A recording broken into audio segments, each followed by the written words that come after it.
অখণ্ড মণ্ডলেশ্বর শ্রী শ্রী স্বামী স্বরূপানন্দ পরমহংসদেব প্রণীত গুরু বা গুরুবাদ ও গুরুতত্ত্ব সম্বন্ধে বিভিন্ন সময়ে প্রদত্ত উপদেশের সংকলন গ্রন্থ থেকে পাঠ করছি। শিষ্যের মনে যদি গভীর ভক্তি থাকে তাহলে গুরুদর্শনের দ্বারাও সে অশেষ অকল্যাণ হইতে উদ্ধার পায়। এই যে একটা কথা গুরুদেবদের মুখে অনেক সময় শোনা যায়, এই কথাটা গুরুদেবেরা সকল সময় যে নিজেদের প্রসার বাড়াইবার জন্য বলিয়া থাকেন তাহা নয়। এই কথার মধ্যে একটা সুগভীর সত্যও রহিয়াছে।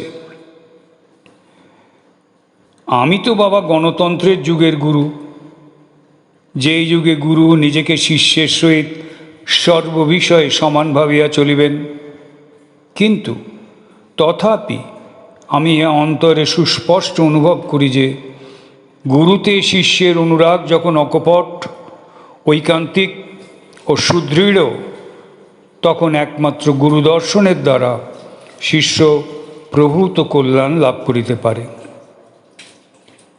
প্রচলিত গুরুবাদের সহিত নিহত সংগ্রামে লিপ্ত সৈনিক রূপে আমি এই অভিজ্ঞতা অর্জন করিয়াছি যে শিষ্য যেখানে একান্ত অনুরাগী এবং গুরু যেখানে নিষ্কাম ও নিঃস্বার্থ, সেখানে গুরু শিষ্য পরস্পরকে দর্শন করিয়া সর্বতোভাবে লাভবান হন। গুরুদর্শনে যেমন শিষ্যের লাভ, শিষ্য দর্শনেও গুরুর তেমন লাভ। আমি তো তোমাদের প্রতিজনকে আমার ধ্যানের দেবতা, ভজনের বিগ্রহ বা আরাধ্যের প্রতিচিত্ররূপে হৃদয়ে স্থান দিয়া রাখিয়াছি। লৌকিক প্রয়োজনে তোমাদের অসংখ্য জনের ভক্তি প্রণাম গ্রহণ করত, নিয়ত আশীর্বাদ বিতরণ করিতে নিরত থাকিয়াও তোমাদের প্রতি প্রত্যেকটি ব্যবহারের মধ্য দিয়া আমি তোমাদের পূজা করিতেছি। ভাগ্যবান কেহ কেহ আমার সেই পূজাভাবকে উপলব্ধি করিয়া উহার সহায়তাতে আত্মোন্নতির শীর্ষস্থানে উঠিবার চেষ্টাও করিতেছে।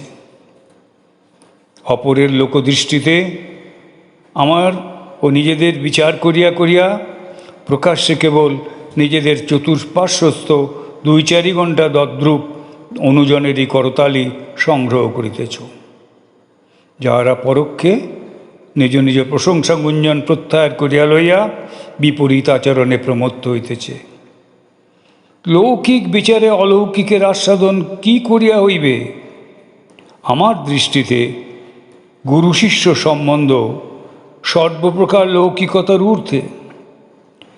তোমরা যদি সাধন করো তাহা হইলেই এই তত্ত্ব বুঝিবে। তাই আমি এই তত্ত্ব নিয়া কখনো কোনো উপদেশ দেই নাই। সাধন করো বাবা, সাধন করো। গুরু বড় গুরু বস্তু। ভক্তি ও প্রেম দিয়া তাহার বাক্য ধরিলে প্রতিটি বাক্য মন্ত্রের মতো হইয়া যায়। ক্ষুদ্র একটি বীজ মন্ত্র যেমন সাধন করিতে করিতে নিজের ব্যাপক বিপুল সুবিস্তার অর্থ ক্রমশ প্রকট করিতে থাকে, গুরুবাক্য ভক্তিমান শিষ্যের কাছে তদ্রূপ। যার যেমন ভাব তার তেমন লাভ, কথাটা নিশ্চয়ই শুনিয়াছ। ভাবের শুদ্ধি থাকিলে প্রাপ্তির দিক দিয়া কমতি হইবার কোনো কারণ নাই। জয় গুরু।